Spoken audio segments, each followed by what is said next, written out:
What is stainless steel? Stainless steel is a group of metal with a lot of different types and even more properties, all of them very useful, most cases. It covers 5 different groups of steel, and all of them, they have 3 things in common. One of them is that it's a steel. That means that the main element of the alloy, that's iron. The second one is we need 10.5% chromium, and that's actually to make it stainless. And the last thing is maximum 1.2% carbon. And apart from that, there's a lot of different alloys, a lot of different elements we can add. We can add nickel, we can add manganese, titanium, niobium, and like 50 other elements, all of them designated to push the properties in one way, in one direction or the other one. By far the most common of the 5 groups, that's the so-called austenitic stainless steel. That's the one we mainly use from our household, but also from the industry, from the butcheries, from the dairies, from medical plants. All of them are using huge amounts of austenitic steel. They are recognized by 16% to 20% normally of chromium, at least 8% nickel, and that's the one providing the structure, giving us a nice face-centered cubic structure, which is very easy and ductile, and usually quite a low carbon content for weldability, and sometimes 2% molybdenum or even more. We use it for virtually anything. We use it for things which needs a lot of shaping, like this teapot. We use it for tubes. We use it for actually for cutlery, usually the soft ones, spoons and the forks. And we use it for all kinds of tanks, tubes, almost anything. And it covers, on the world market basis, about 70% of the world consumption of stainless steel, and probably more than 90% of the Danish market. The absolute opposite of the nice, soft and ductile and weldable austenites, that's the Martensitic steel. The Martensitic steel contain, this combined alloy content is very low, only a bit of chromium, usually in the bottom end, like from 10.5% up to around 15%, usually no nickel, and then a pretty high carbon content up to the limit of 1.2%. And this combination ensures that we can actually harden the steel thermally.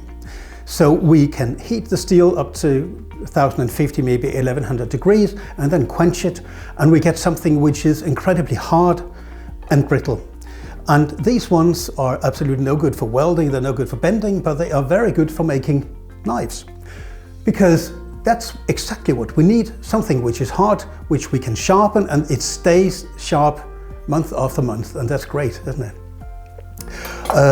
We know it from our cooking knives, but we also know it from the drawer, which are, is a very good example here.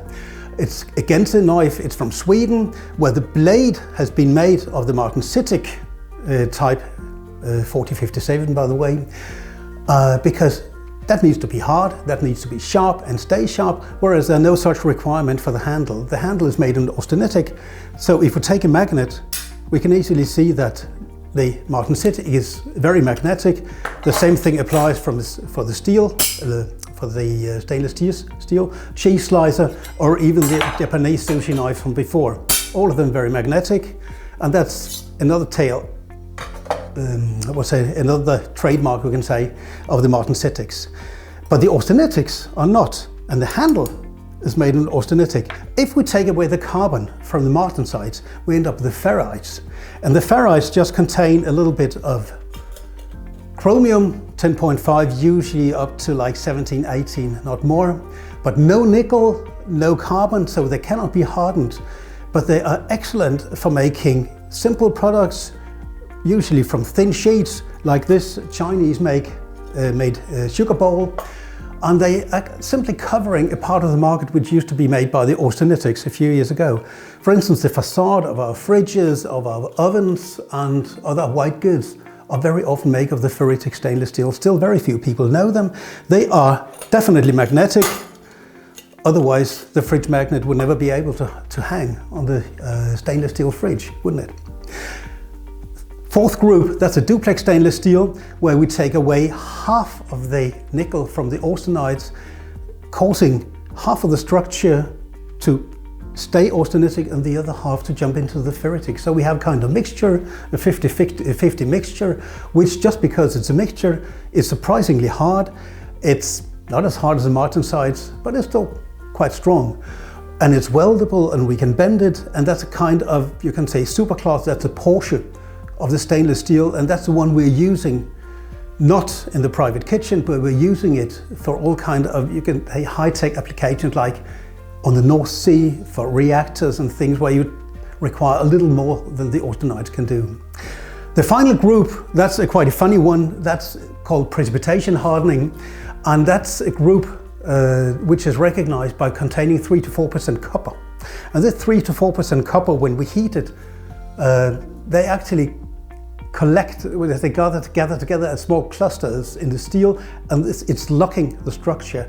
And the main application I've found is actually the heads of golf clubs. I doubt very much that Tiger Woods ever thinks about what he's playing with, but very likely it's a precipitation hardening stainless steel. So we have 5 types. A lot of chromium, a lot of nickel gives us the austenitic types. Bit of carbon, low chromium gives us the Martensites. Take away the carbon, we get the ferrites, then we have the duplex, the mixed structure, and then we have a golf club steel. It's a whole world of stainless steel.